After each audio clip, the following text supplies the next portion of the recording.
अस्सलाम वालेकुम फ्रेंड्स, अल्लाहुम्मा सल्ली अला सय्यदना मुहम्मद व अला आलि मोहम्मद। उम्मीद है आप लोग सब खैरियत से होंगे। देखें, ये जो 20 MCQs आप लोगों के स्क्रीन के ऊपर शो हो रहे होंगे, ये वो MCQs हैं जो कि आपके मुस्तकबिल के अंदर बहुत अहम किरदार अदा करेंगे, क्योंकि ये MCQs बहुत सोच समझ के निकाले गए हैं। और अभी जो STS 5 to 15 का पेपर आ रहा है अभी आप लोगों के लिए, जो कि IBA बना रहा है, उसके अंदर एक्सपेक्टेड यही है कि 75 to 85% यहाँ से MCQs आएंगे। ठीक हो गया। और अगर आपने हमारा फुल कोर्स बाय करना है, जिसके अंदर हम लोगों ने A to Z आप लोगों को तैयारी करवाई है कि किस तरीके से आपने STS 5 to 15 को पास करना है, और SST के जो एग्ज़ाम्स आ रहे हैं सेकेंडरी स्कूल टीचर के, या डिफरेंट जो एग्ज़ाम SPSC ले रहा है म्यूनसिपल टाउन ऑफिसर के, उसकी तैयारी के लिए अगर आपने कोर्स ज्वाइन करना है तो नीचे दिए गए व्हाट्सअप नंबर पर आप बात कर सकते हैं, व्हाट्सअप कर सकते हैं। इंशाल्लाह ताला मेरा असिस्टेंट आपको इसकी डिटेल्स फॉरवर्ड कर देगा। इसकी सिर्फ 2000 रुपीज़ हम लोगों ने फ़ीस रखी है। और अगर आप इस टाइप की वीडियोस चाहते हैं तो चैनल सब्सक्राइब कर लें और वीडियोस पूरी देखा करें, ताकि आप लोगों की नॉलेज में इजाफा हो जाए। पहला सवाल यहाँ पर आता है, which is the smallest planet of our solar system. ये कौन सा प्लैनेट है जो कि सबसे छोटा प्लैनेट है? तो वो मरकरी है। पर इससे रिलेटेड मैं आप लोगों को एक और बात समझाना चाहता हूं कि सीक्वेंस के भी क्वेश्चन आ जाते हैं कि कौन सा प्लैनेट कौन से प्लैनेट के बाद है। जैसे मरकरी, वीनस, अर्थ, इनका सीक्वेंस याद नहीं होता, तो इसको याद करने के लिए एक छोटी सी ट्रिक मैं आप लोगों से शेयर करूं कि एक सेंटेंस याद कर लें। The sentence is, my very educated mother just served us noodles. I am repeating this sentence, my very educated mother just serve us noodles.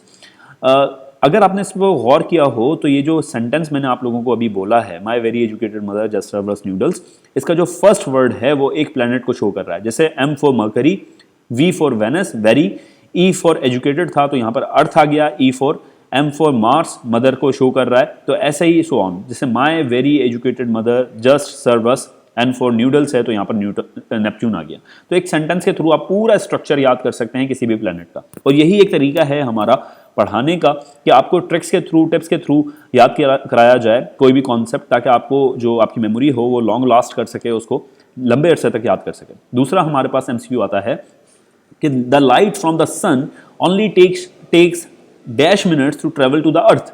कि जो सूरज की शुआएं हैं वो दुनिया तक पहुंचने में कितना टाइम लेती हैं? तो वो 8 मिनट लेती हैं। आप लोगों को ये बात पता होनी चाहिए, ये ज़्यादातर MCQs आता है पेपरों में। कहते हैं कि जी, which planet is famous for brightest ring. ऐसा कौन सा प्लैनेट है जिसके इर्द गिर्द एक रिंग टाइप बना हुआ है? तो वो सैटर्न है, याद रखिएगा। ठीक हो गया। आगे हमारे पास आते हैं, mercury and Venus has dash moons. तो याद रखिएगा मेरी बात कि पूरे सोलर प्लैनेट के अंदर ये दो ऐसे प्लैनेट हैं जिनके पास कोई भी चांद मौजूद नहीं है। बाकी सबके पास एक है, दो है, बाकी ये ऐसे प्लैनेट्स हैं जिनके पास कोई भी चांद मौजूद नहीं है। 5वां MCQ आता है, which planet is known as the king of moons. वो इस वजह से कि इसके पास सबसे ज्यादा मून्स हैं, तो वो है सैटर्न। कौन सा प्लैनेट है? सैटर्न। तो इसके नोट्स भी आप बना सकते हैं, स्क्रीनशॉट ले सकते हैं, चैनल सब्सक्राइब कर सकते हैं ताकि इस टाइप की वीडियोस आपको मिलती रहे। ये बहुत इंपॉर्टेंट MCQ मैं आप लोगों से अब 6 नंबर पे शेयर करने वाला हूं। Which is the smallest ocean in the world. कौन सा सबसे ज्यादा छोटा ओशियन है? तो ये तो मैं आप लोगों को अभी बता देता हूं, आर्टिक। पर सबसे बड़ा कौन सा है, उसके बाद कौन सा है, उसके बाद कौन सा है, ये याद करना बड़ा मुश्किल हो जाता है। तो इसकी एक ट्रिक मैं आप लोगों से शेयर कर देता हूं। आप एक वर्ड याद रख लें सिर्फ, और वो वर्ड है पैसा। PAISA, पैसा। पैसा बोलते हैं ना, करेंसी जो होती है, पैसा, PAISA। अब जो P है वो डिनोट कर रहा है पैसिफिक को। ठीक है, पैसिफिक सबसे बड़ा ओशियन है हमारा।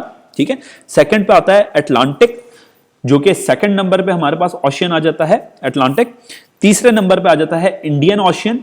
ठीक हो गया। चौथे नंबर पे आ जाता है हमारे पास आर्टिक ओशियन, और 5वें नंबर पे आ जाता है हमारे पास सर्दर्न ओशियन।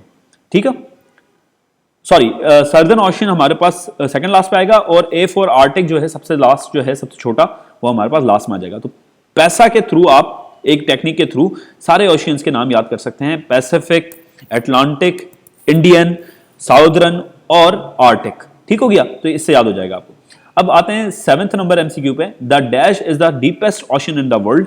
तो आपको याद होना चाहिए जी, पैसिफिक जो ओशियन है वो सबसे ज्यादा जो है डीपेस्ट है।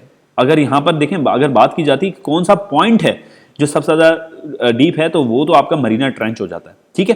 पर यहां पर ओशियन की बात की गई है, तो यहां पर ओशियन जो है वो पैसिफिक ओशियन है। Which ocean is known as a southern ocean. तो एंटार्क्टिक ओशियन को साउदर्न ओशियन भी कहा जाता है, ये बात याद रखिएगा। Which country wins 2022 FIFA world cup. Argentina, Messi जिसमें था। आपको याद होना चाहिए क्योंकि इससे रिलेटेड तो लाजमी सवाल आएंगे। लास्ट एमसीक्यू इस वीडियो का हम लोग शेयर करते हैं 10th, how many teams were participated in 2022 FIFA world cup. Unfortunately Pakistan नहीं था, तो 32 जो हैं टीम्स हैं उन्होंने पार्टिसिपेट किया था और अर्जेंटीना ने इसको विन किया था, जिसके अंदर मेसी आप लोगों को पता है बड़ा फेमस फुटबॉलर है वो था। ठीक है, अब फीफा से रिलेटेड आपके एमसीक्यूज बहुत सारे याद होने चाहिए कि जी रोनाल्डो किस टीम को रिप्रेजेंट कर रहा है या रोनाल्डो ने अभी किस टीम को ज्वाइन किया है। इस टाइप के एमसीक्यूज आपको याद होने चाहिए करंट अफेयर से रिलेटेड, और इस टाइप की वीडियोस के लिए आप चैनल सब्सक्राइब कर लें। और भी आगे बहुत सारी वीडियोस हैं जो आप लोगों से शेयर होंगी इंशाल्लाह ताला, एमसीक्यूज बने हुए हैं हमारे पास। तो आप लोग हमें दुआओं में याद रखिएगा और अपना बहुत ख्याल रखें। अल्लाह हाफ़िज़।